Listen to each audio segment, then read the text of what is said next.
Now let's take a look at section 3.6. We're going to talk about polynomial and rational inequalities. We've seen inequalities before, greater than or less than. But now, instead of looking at linear inequalities, where everything is compared to a linear expression, greater than x or less than x, let's take a look at something that's a little bit more involved.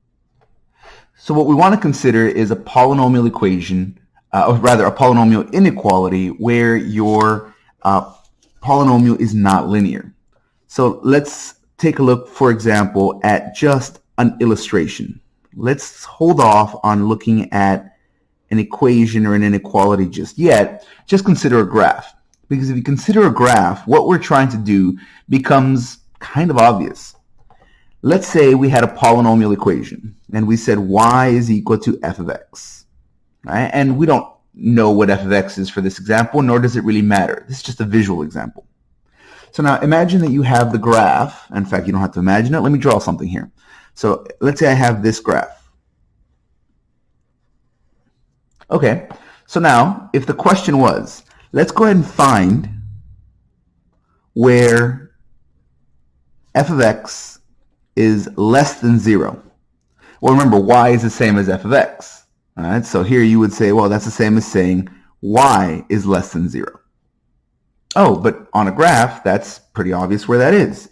Because y equals to 0, that's the x-axis. So if we want y less than 0, well, that's everything below the x-axis. So that's all of these points and all of these points. And that's it. That's all you would need.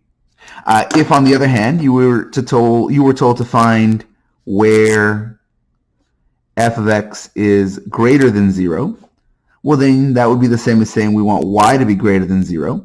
But again, on a graph, that's pretty obvious. If y equals to 0 is the x-axis, then greater than 0 is just everything above the x-axis. So up here would be all of your solutions to this inequality. So on a graph, it seems pretty straightforward.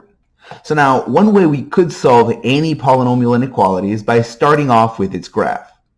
Now, that's not a great idea, though, because we've seen in the last few sections that creating the graph of an equation can be time-consuming. It can be a long process. So actually drawing out the full graph in order to find the inequality, although it does work, might be a little bit much. Well, it turns out we can do this without drawing the full graph.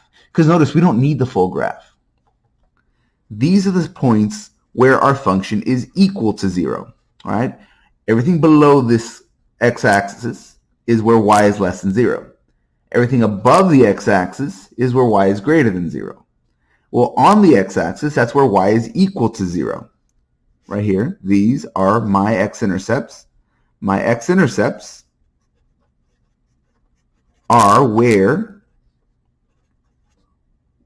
y is exactly equal to 0.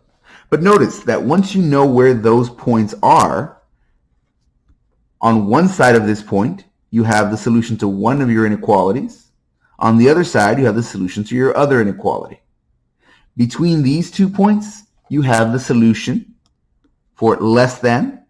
Between these 2 points, you have the solution for greater than.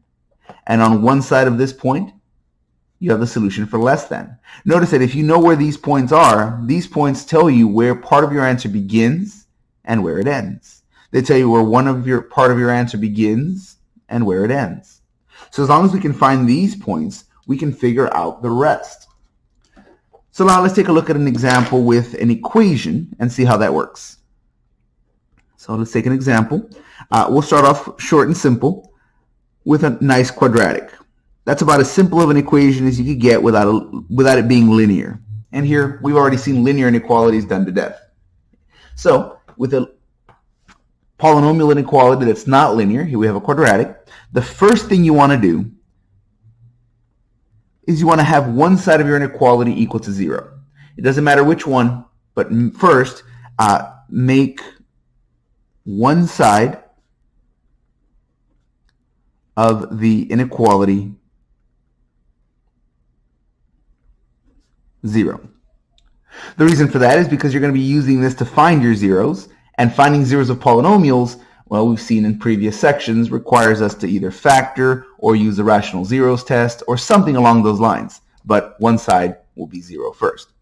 So that's not difficult for this problem. All we do is we can subtract 25 over this way. If you want, you can subtract 16x squared this way, but I like to have a lead coefficient that's positive. That's just my personal preference, though. So here I will subtract the 25 from both sides, and I will get 16x squared is minus 25 is less than 0. Okay, so here we have one side of our inequality is set equal to 0. Second, okay, once you have this, what we want to do is we want to find the zeros of this side of the polynomial. Second, let's find the zeros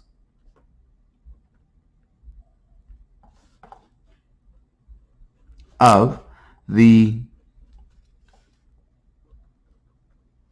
non-zero side. So one of your sides will be 0. Your other side will not be 0. Focusing on this one, you want to find the zeros of this one. Or in other words, what you want to do is you want to solve 16x squared minus 25 equals to 0. So you can kind of imagine your inequality turns into an equation temporarily. It hasn't become an equation, but we're going to be using these numbers here in a moment to deal with this. So this one, we can go ahead and solve this. This is the difference of two squares, so we can go ahead and factor this. If you really, really wanted to, you could use a quadratic formula, although here it's a lot simpler if we just factor this. This is the square of 4x. This is the square of 5. So this will factor as 4x plus 5 times 4x minus 5 is equal to 0. So what that gives us now is we can find the zeros of these by setting each of them equal to 0. If we take 4x plus 5 equals to 0, we subtract the 5 over, divide by 4. Okay, well that isolates your x, and you now have a negative 5 divided by a 4. Negative 5 over 4. Over here, you do the same thing. You take 4x minus 5 is equal to 0. You can add the 5, gives me a positive 5 over here. Divide by 4, which gives me x is equal to positive 5 over 4. All right, so these are the zeros of my non-zero side, just like that. Okay, so what do we want to do now? Well, now the third thing we want to do is we want to take our zeros and we want to place them on a number line. Number line, why are we doing a number line? What we're trying to do is we're trying to replicate this illustration, but without having to draw the full graph. What we're trying to do is we're trying to find the locations of these zeros on a graph and not bother with the rest of the graph. We'll focus on just the part of the graph that's going to be useful to us. So here, let's go ahead and take these and put them on a number line. So third, take your zeros and place on a number line. If you want, you can take the time to draw out a full number line with, 0 in the middle, 1, 2, 3, 4, 5, 6, 7, -1, -2, -3, -4, 5, 6, 7. But it's sufficient to just draw the bare minimum like this. We can just take a number line. Here I'll put negative infinity and positive infinity to indicate that my number line doesn't have an end on either side. And then I'm just going to place these two numbers in relative position, meaning whichever one's to the left, I'll place on the left, whichever's on the right, I'll place to the right. Negative numbers are smaller, positive numbers are greater. So here I will place the negative to the left, negative 5 over 4, and the positive one I'll place to the right.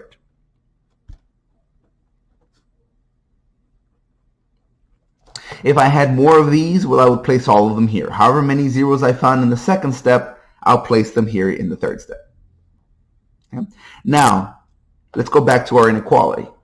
The last thing we want to do is we want to say, okay, these are the points which rest on the x-axis. If we were to draw this graph, if we were to draw the graph of 16x squared minus 25 as a function, we would have this entire thing. By finding the zeros, we found these x-intercepts. So what we want to do now is we want to figure out, okay, if these are my x-intercepts, between here and here, I'll have either less than or greater than. Between two intercepts, I can either have less than or greater than. Now, I don't have to draw the full graph. All I need to know is what happens to my function in between these two intervals, in between these 2 points, rather. So what I want to do now is I want to pick a test point. So now, third, we've placed our zeros on the number line. And now fourth, we're going to pick a test point in each interval. Notice you have three intervals between negative infinity and negative 5 over 4, between negative 5 over 4 and positive 5 over 4, and between positive 5 over 4 and infinity. So the numbers I'm going to pick, let's see. I need some number between negative infinity and negative 5 over 4. I'll pick negative 2. I could have put negative 10, but it doesn't matter which number I pick, just something in between here. I need some number between negative 5 over 4 and 5 over 4. I'll pick 0. I could have picked 1 if I like, but 0 seems simple enough. And I need some number that's greater than 5 over 4. I'll pick the number 2. These are arbitrary points that I've chosen. It doesn't matter what points I choose as long as it's 1 point between here and here, 1 point between here and here, and 1 point between here and here. So now taking these test points, going back to our inequality, we're going to plug these in, and we're going to see what happens. So let's see here. Let's take negative 2, and I'll just do these one at a time. If x is equal to negative 2, then I have an inequality, 16 times negative 2 to the second power minus 25 is less than 0. All right, well, let's see. Negative 2 squared is 4. 4 times 16 minus 25 is less than 0. Okay. 16 times 4 is 64. Minus 25 is less than 0. And 64 minus 25 will give us 39. Is less than 0. Notice that that's not true. Negative 2 is not a solution to this inequality because when we plug it in, it doesn't make a true statement. So, because negative 2 is not a solution, that means that the numbers between negative infinity and negative 5 over 4, these do not provide us a solution. All right? That means because that point didn't provide a solution, then that means we didn't have a part of the graph that we wanted. We had a graph on the opposite side, which means all of this stuff is thrown away. Our solution is not any of the numbers in between here and here. Let's test the next test point. Let's say 0. So x is equal to 0. And I'm just going to plug in 16 times 0 squared minus 25 is less than 0. Taking my inequality here, 16x squared minus 25 is less than 0. And I'm just going to go ahead and plug in x is equal to 0. So now 0 squared is 0. 0 times 16 is, well, still 0. And 0 minus 25 is negative 25, is less than 0. Notice that's true. The previous one was false. That's why that didn't provide us any solutions. But now this is true. Negative 25 is less than 0, which means that this point is a solution to my inequality. And so all of this stuff will serve as a solution to my inequality. Let's go ahead and do the last one here. Let's take x is equal to 2. When we plug that in, let's see what happens. We're going to get 16 times 2 squared minus 25 is less than 0. 2 squared is 4 times 16 minus 25 is less than 0. 16 times 4 is 64. Minus 25 is less than 0. And 64 minus 25 will give us 39, less than 0. Notice that's false. Just like the first one, that is not a true statement. And so that means that x equals to 2 is not a solution to my inequality, which means all of this stuff from here to here will also not work. So there we go. our solutions are all the numbers between negative 5 over 4 and positive 5 over 4. So this gives me my solution. I have all the stuff between negative 5 over 4 and positive 5 over 4. Lastly, don't forget, we use parentheses for exclusive inequalities, and we use square brackets for inclusive inequalities. Here we have less than. Okay, well, since that's less than, that's exclusive, right? It's not less than or equal to. So here we don't include the boundaries, which means here we use round parentheses. If this is less than or greater than, that's exclusive. It excludes the endpoints, so we use parentheses. If this was greater than or equal to, less than or equal to, the equal to part means that we do include our boundaries. So these would be square brackets. All right.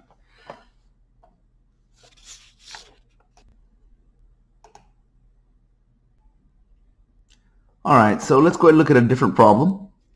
This is still the same kind of problem. So you should go ahead and pause the video and give this one a try. Model it after the previous example. Yes, the power of this one is a little bit bigger, but it will work out very much the same. So go ahead and pause the video, give this a try, and once you think you've got an answer, go ahead and unpause and we'll walk through it together. All right, so let's take a look. Remember, when solving an inequality, the first thing you want to do is you want to set one side equal to 0. So let's go ahead and add the 4x to the 4th over to this side. So that'll give us 3x to the power 6 minus 8x to the power 5.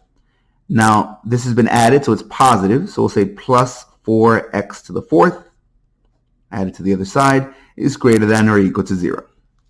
All right, so it looks just like that. So now the next thing I want to do is I want to take this and find its zeros. So I'm going to go do that separately off to the side. Let me find the zeros of 3x to the power 6 minus 8x to the power 5 plus 4x to the power 4. All right, well, finding the zeros of a polynomial really means just take the equation and take that polynomial and make an equation setting it equal to 0.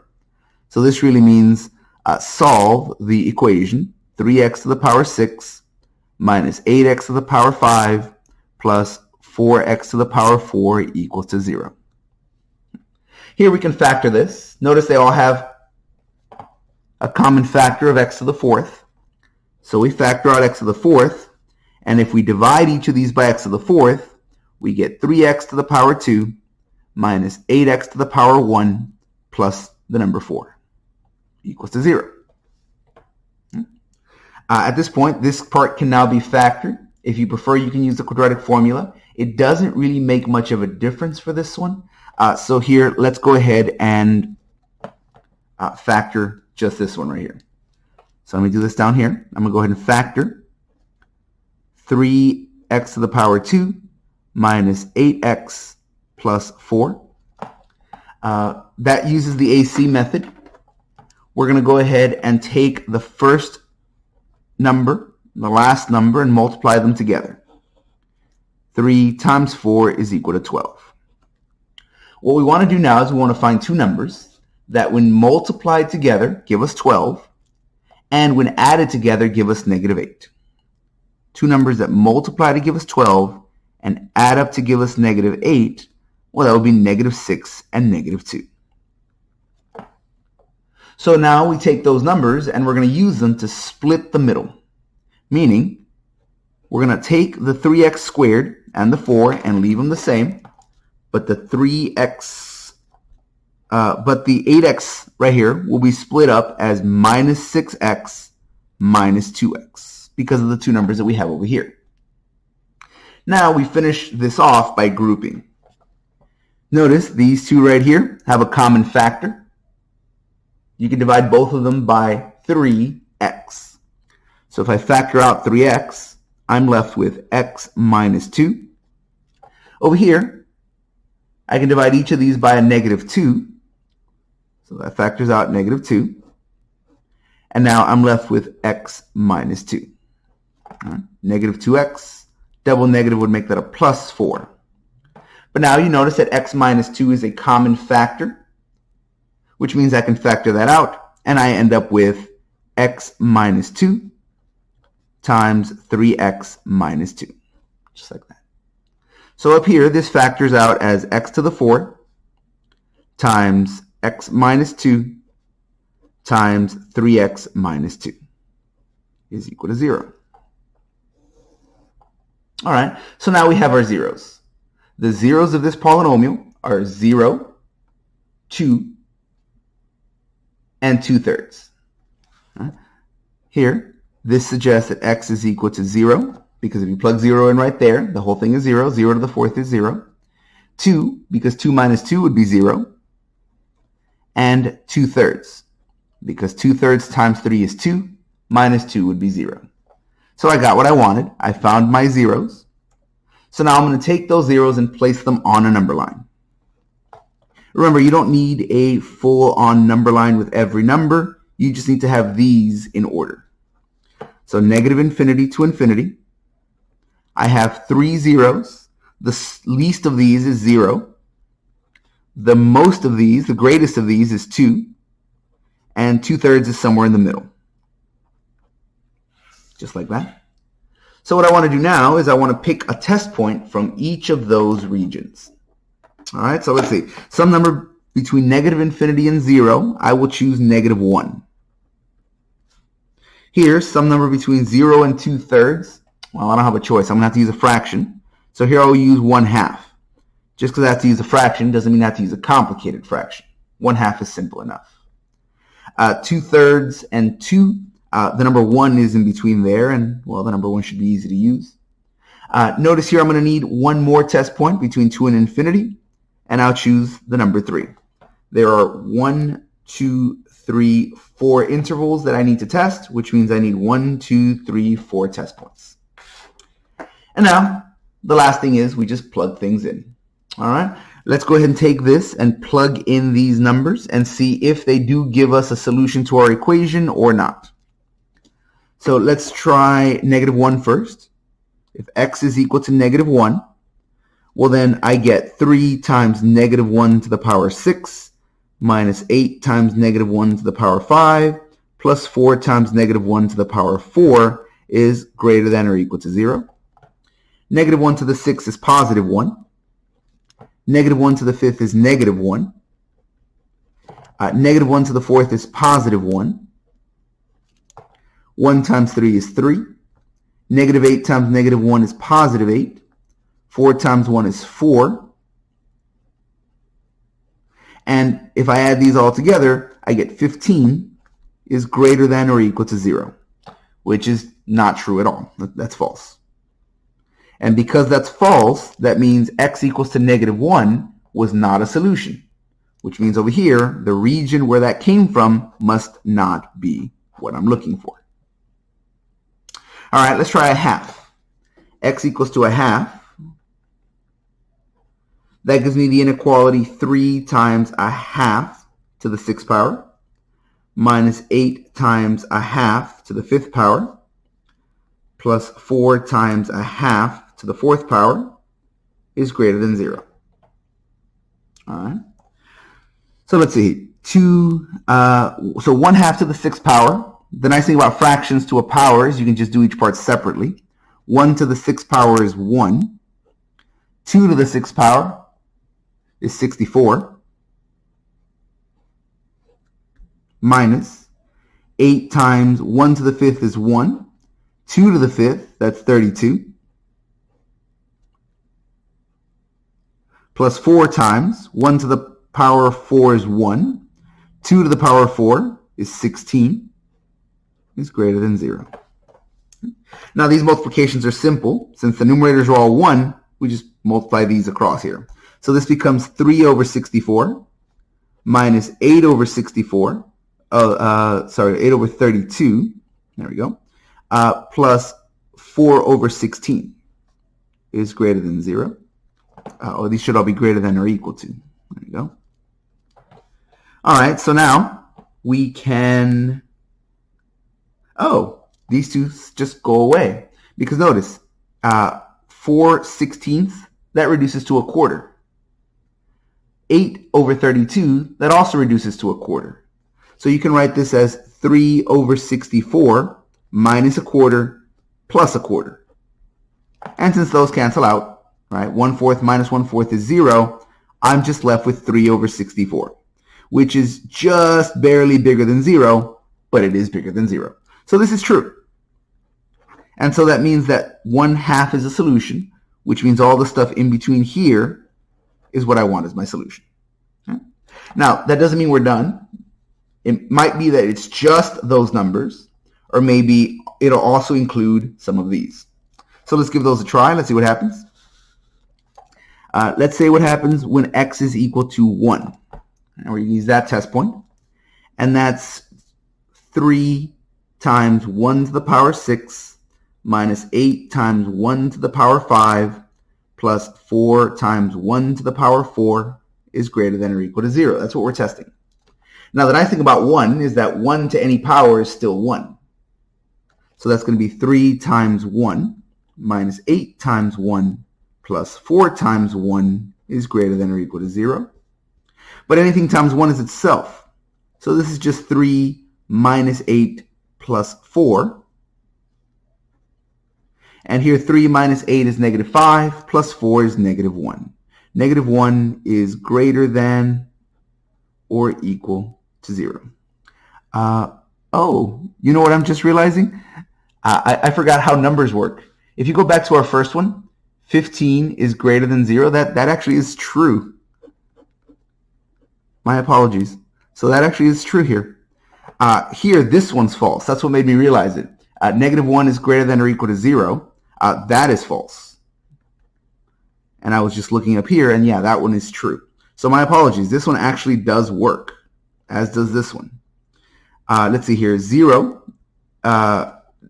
Negative 1 is greater than or equal to 0. That's false.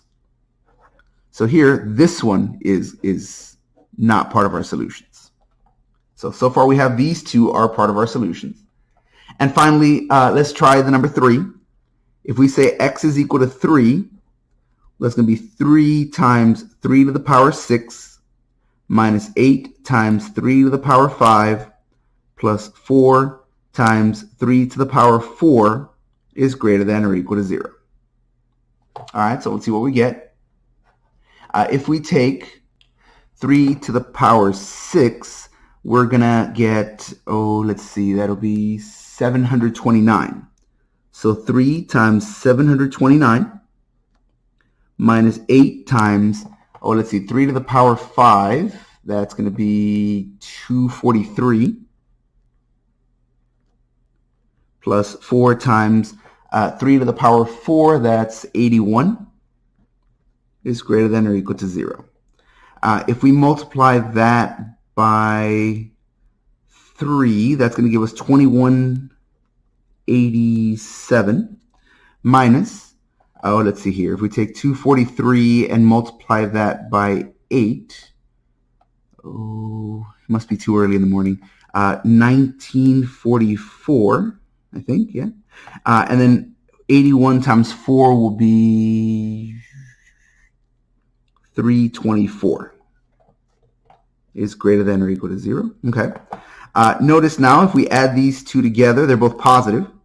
This will give us, let's see, that's 2187 plus 324. That's going to be 2511 minus 1944 is greater than or equal to 0. And here I'm not even going to bother doing the subtraction because that's definitely positive. 2,000 minus 1,000, well, that's definitely a positive. So this is true. So here, that number 3 is also part of our solutions. So what that means is that everything on the number line was a solution except for this part. Right? So how do we write down the answer? Well, let's see. We're going to take 3 separate regions. We have everything from negative infinity up to 0. I'm not going to worry about parentheses or brackets just yet. I have negative infinity to 0. I have all the stuff between 0 and 2/3. And I have all the stuff between 2 and infinity. Now, we never use brackets around infinity. Infinity is not a number. It's never included as part of our solutions because it can't be a solution. It's not a number. But now, because we have greater than or equal to, that means aside from the infinities, we're going to be including every number that we can. So here that would include the 0, and that would include the 0, and that would include the 2/3, and that would include the 2. Well, notice here, this is everything from negative infinity to 0, and then from 0 to 2/3, but we're including the 0. So there's no need to have this as two separate things. After all, it's all the stuff from negative infinity all the way through to 2/3, and it does include the 0. So here we can just merge this together as negative infinity up to 2/3. Since 0 is included, we don't have to single it out. Over here, this is a completely separate region. There's a big space in between there. So that's going to be 2 to infinity. We're going to use a square bracket on 2, since that is included as part of our solutions. And finally, don't forget, if you have more than one interval as your part of your solutions, we go ahead and put that together with a union. And that is our solution. Our last example of a polynomial inequality, there's going to be a few on your homework that look like this. 6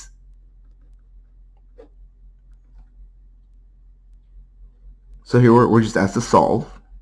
6x times x plus 1 squared times x minus 3 is greater than 0. Here, some people are tempted to start by multiplying all this out. Don't do that. Because after all, what you're trying to do is you're trying to have the zeros of this polynomial, and those zeros are going to help you find your intervals and your test points and your solutions. But here, that's already been factored out. So if you multiply it out, you're just undoing what you should have in the first place. So here, we don't really worry about factoring since it's already done. So for this one, we can pretty much just jump directly to the third step. We don't have to make one side equal to 0 because it's already 0. Here, we're supposed to find the zeros of this, but we already have the zeros of this. After all, the zeros of 6x times x plus 1 squared times x minus 3 are x equals to 0, x equals to negative 1, and x equals to positive 3. Just like that. So we can just jump directly to the third step. Let's take our number line, draw it out. Negative infinity to infinity. We have 3 zeros, which we can place here in order. Negative 1 is the least of these, so negative 1. And then 0 is in the middle, and then 3 is the greatest of these. So now we can take 3 test points. We can take our 3 zeros and use them to find our test points. Notice we're going to need 1, 2, 3, 4 test points, 1 for each interval. Something between negative infinity and negative 1. Well, let's do negative 2. Between negative 1 and 0, well, I got to use a fraction again, so that's negative 1/2. Between 0 and 3, I can use 1. And between 3 and infinity, I can use 4. Now, again, some people might be tempted to multiply this out so they can plug in the number. You don't have to do that. You can take these numbers and substitute directly into the equation as it currently sits. Let's see how to do that. If you take negative 2, all right, x equals to negative 2, then that means that our inequality has become 6 times negative 2 times negative 2 plus 1 squared times negative 2 minus 3 is greater than 0. Parentheses go first, so negative 1, negative 5. Negative 2 plus 1 is negative 1. Don't forget your square. Negative 2 minus 3 is negative 5. Just like that. After parentheses come exponents. Negative 1 squared is now positive 1. And now if I multiply these all together, that's negative 12 times 1 is still negative 12. Negative 12 times 5 is positive 60. which is greater than 0. Absolutely true. So that means this will be part of my solutions. And we're just going to do the same thing for all of these. Let's try x is equal to negative 1/2. So that's going to give me the inequality 6 times negative 1/2 times negative 1/2 plus 1 squared times negative 1/2 minus 3. Just like that. Parentheses go first. If I add these together, I get positive 1/2 squared. Here, if I subtract these rather, negative 1/2 minus 3 will give me negative 7/2. That's a 6, and that's a minus 1/2. And we're thinking that should be greater than 0. All right. Exponent comes next. 1/2 squared is a quarter.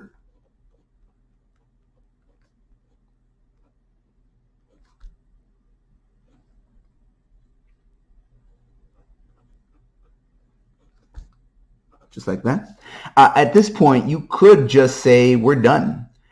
You can multiply these numbers together, but notice, that's a positive times a negative. Okay, well, that'll be some negative number. And a negative times a positive, well, that's still a negative number. But now that's a negative times another negative, which makes that a positive. So I don't even need to know what that number is exactly.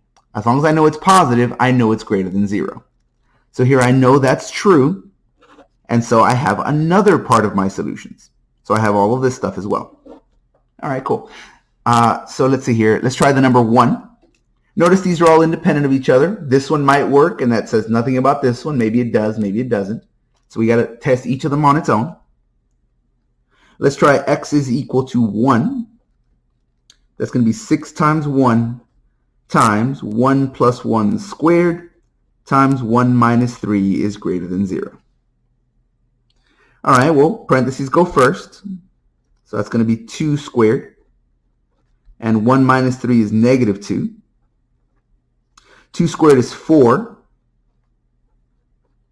And now that we're down to just multiplication, we're pretty much done here. Because look, these are all positive, but then times a negative will make this a negative.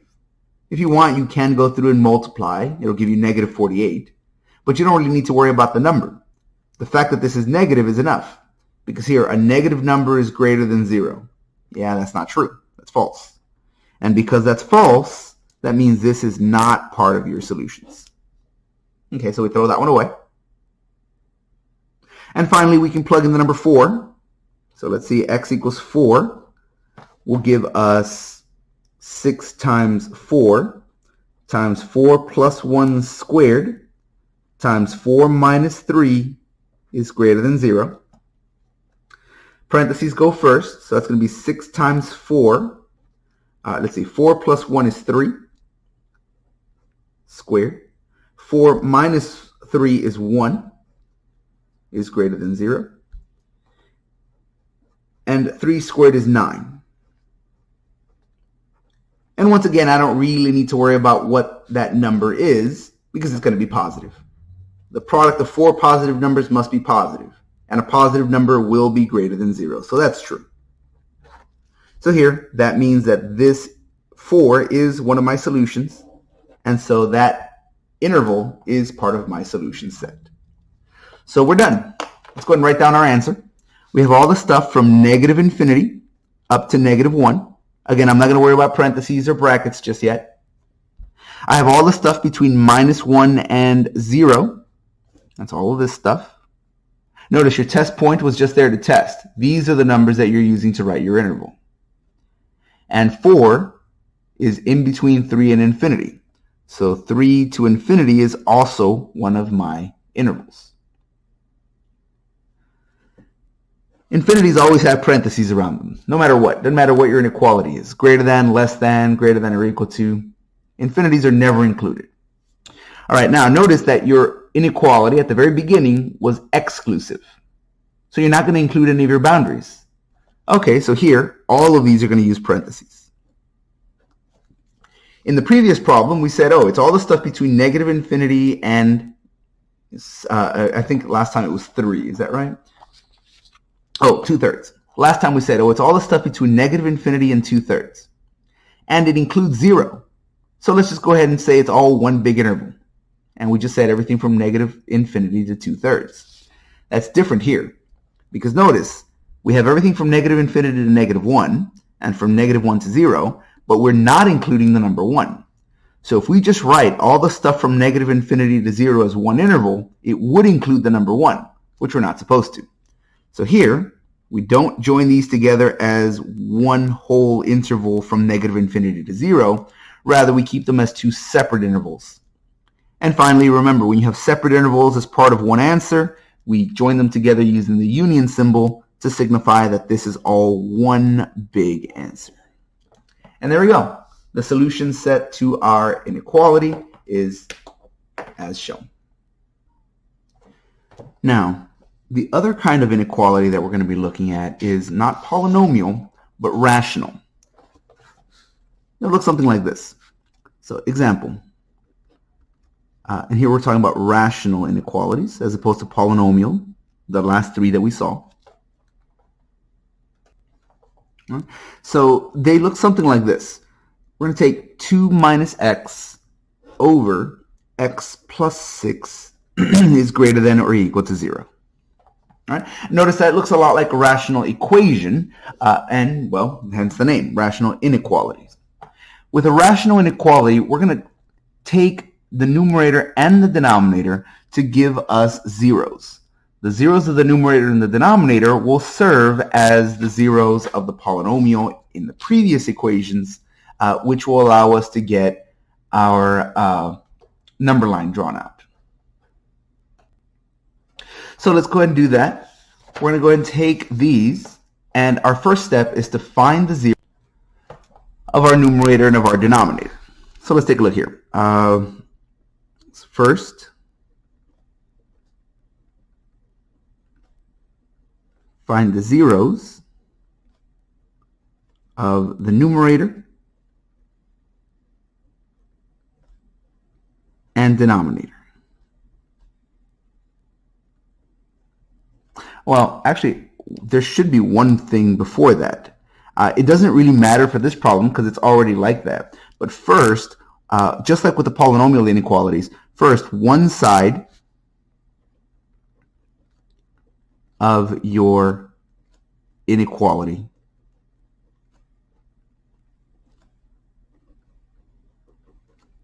should be 0. And if it's not, you can always subtract things over to the other side to make one side 0. So that should be first. But in our problem, that's already the case. All right, then find the zeros of the numerator and the denominator. For this particular example, things are simple to find the zeros of because no factoring is required. Here, 2 minus x is equal to 0. I can add x to the other side, and that's going to give me 2 equals to x. Well, there we go. That's one of my zeros, 2. On the other side, I can say x plus 6 is equal to 0. I can subtract 6 over to this side, and that'll give me x is equal to negative 6. And there we go. I found my zeros. All right, now what we want to do is just like with the previous inequalities, we want to take our zeros and place them on our number line.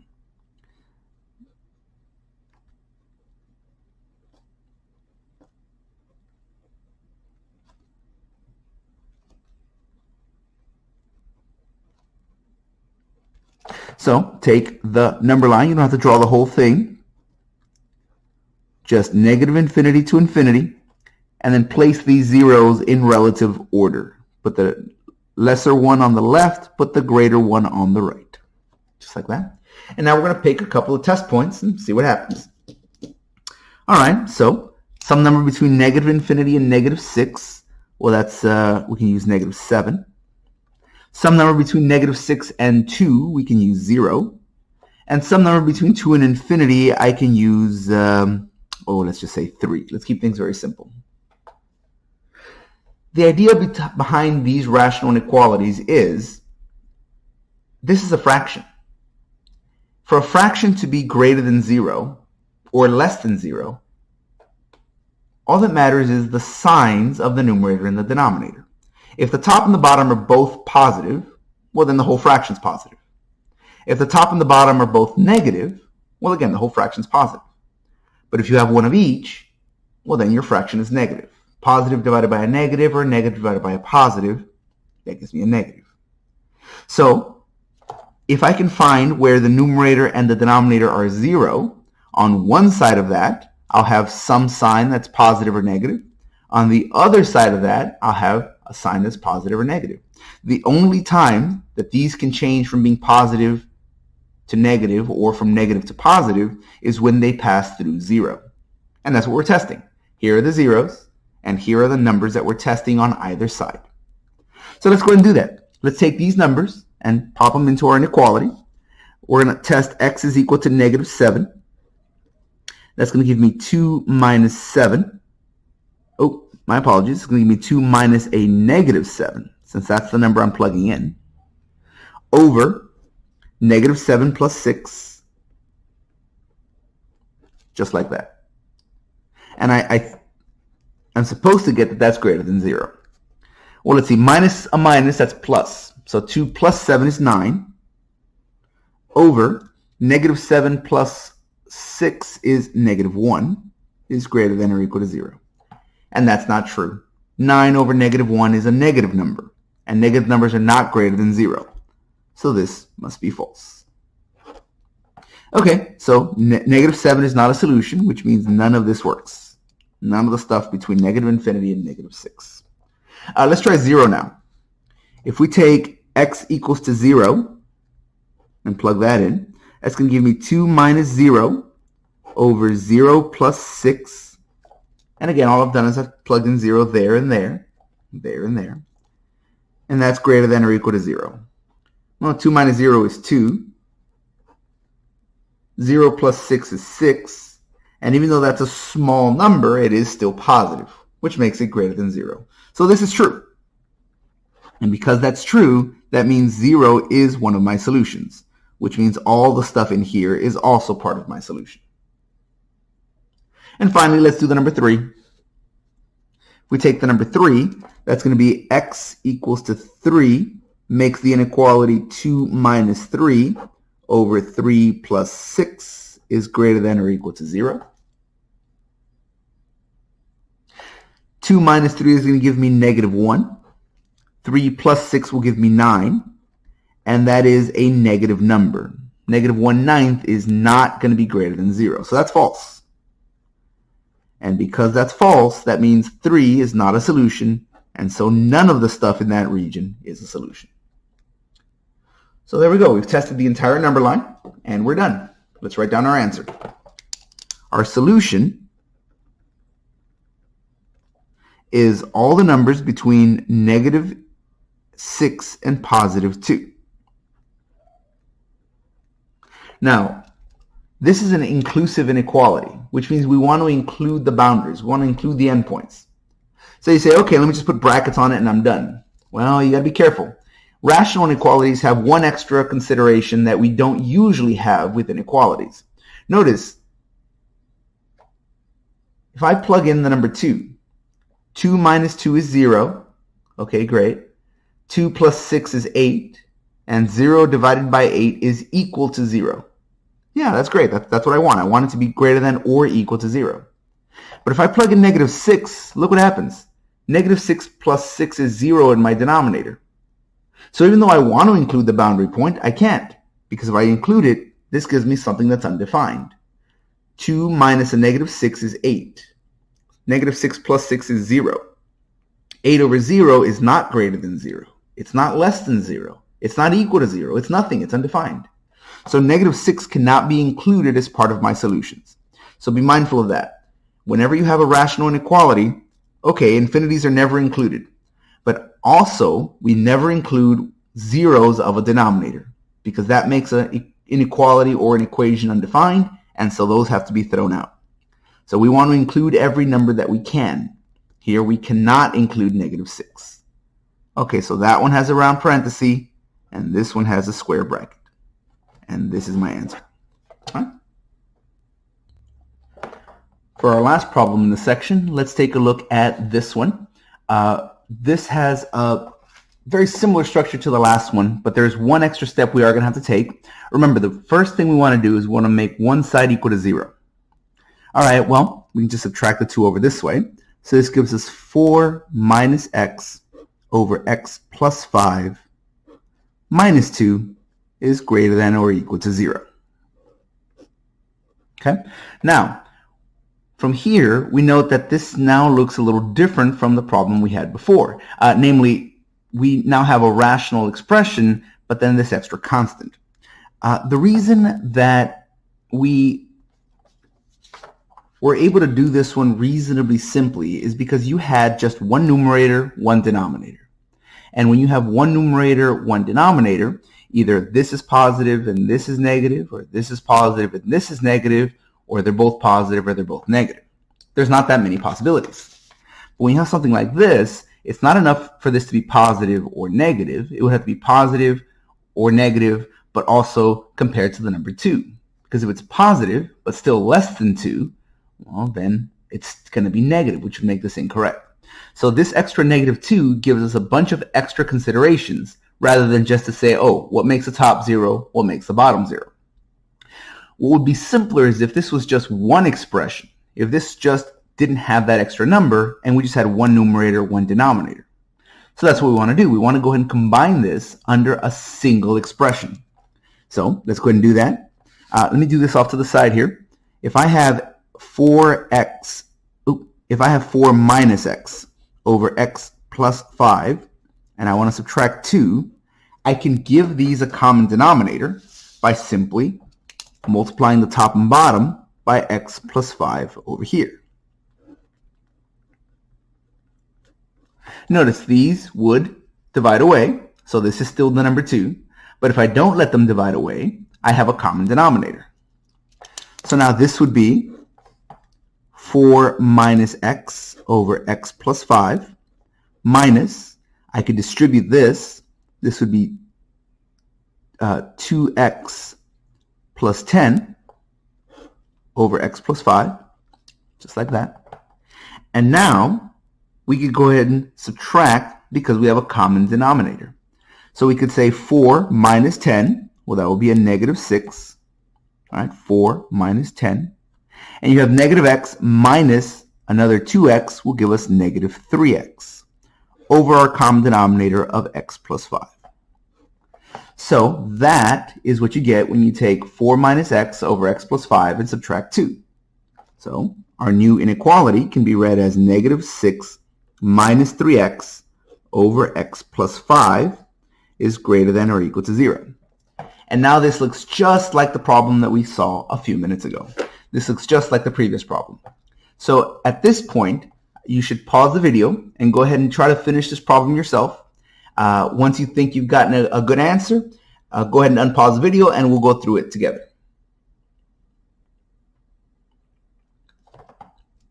All right, so hopefully you've all gotten to a part where you're comfortable. So let's go ahead and give this a try. Let's see what this looks like. Remember, to solve this inequality, we're going to go ahead and find the zeros of the numerator and the denominator. So let's go ahead and find where negative 6 minus 3x is equal to 0. All right, numerator. Let me add the 3x to the other side. So it'll be minus 6 equals to 3x. And if I divide both sides by 3, I get x is equal to negative 2. So that's one of my zeros. I also need to find where the denominator is equal to 0. Okay, so x plus 5 is equal to 0. And that one's a little bit simpler. I can just subtract the 5 over, and we're done. Negative 5. So here we have our two zeros, which we can now place on our number line. We have negative infinity to the left, infinity to the right. And here we're going to place these in order. Negative 5 is to the left. Negative 2 is greater than negative 5, so it's further to the right.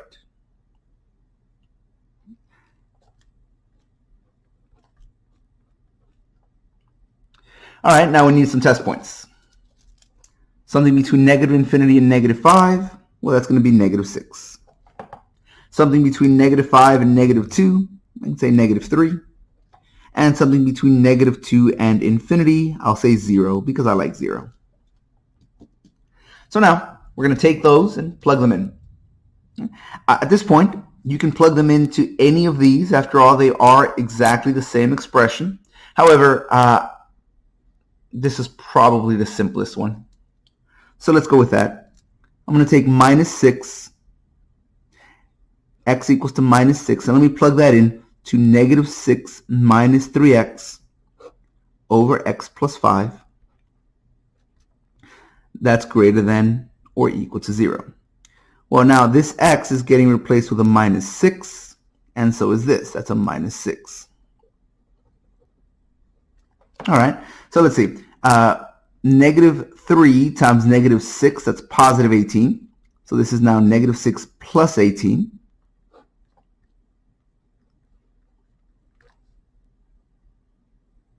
Now, -6 is plus 18 is going to be 12. And -6 plus 5 is -1. And that is a negative number. Oh, well, negative numbers are not greater than 0. This must be false. And so this expression here is not satisfied. This inequality here is not satisfied by x equals to -6. So here, this is not a valid solution, and so none of that stuff is. Let's try the next one. If I say x is equal to -3, well, that's going to be -6 minus 3 times -3 over -3 plus 5 is greater or equal to 0. So here I'm just plugging in -3 here and right here. All right, so -3 times -3 is positive 9. So -6 plus 9 over -3 plus 5 is greater than or equal to 0. 9 minus 6 would be 3. 5 minus 3 would be 2. And that is most certainly true. 3 halves is greater than 0. So because that one is true, that means this is going to be part of my solutions. -3 is a valid solution, so all the stuff in there will also be part of my solutions. And finally, let's plug in 0 and see what happens there. If we say x is equal to 0, then our inequality becomes -6 minus 3 times 0 over 0 plus 5 is greater than or equal to 0. Going back up here, we just plugged in 0 for my x's. And now anything times 0 is 0. So this just becomes -6 because that's gone. And here, there's no number there, so that's just the number 5. All right, there's nothing here to add to 5, so that's just 5. And so we're left with -6 over 5 is greater than 0, which again is false. Negative numbers are not greater than 0. So that number is not a solution, and that means that entire interval does not contain my solutions. So now my solution set is all of the stuff in between here and here. All the stuff between -5 and -2. All right, so let's go ahead and write that down. Our solutions are all the numbers in between -5 and -2. Now remember, even though this is an inclusive inequality, we're trying to include every number that we can. One number that we cannot include is -5, because even though it comes out of our computations, notice that if you plug in -5 right here, well, that's undefined. That would give you 9 over 0, which is not positive, it's not negative, it's not 0, it's not anything. So here, we would include every number that we can, but we cannot include -5. So our solution includes every number that we can. Oh, but we can't include -5. So you have parentheses on that. And this gives us our result. Okay, so that is the end of our section. And I hope you all have a nice day.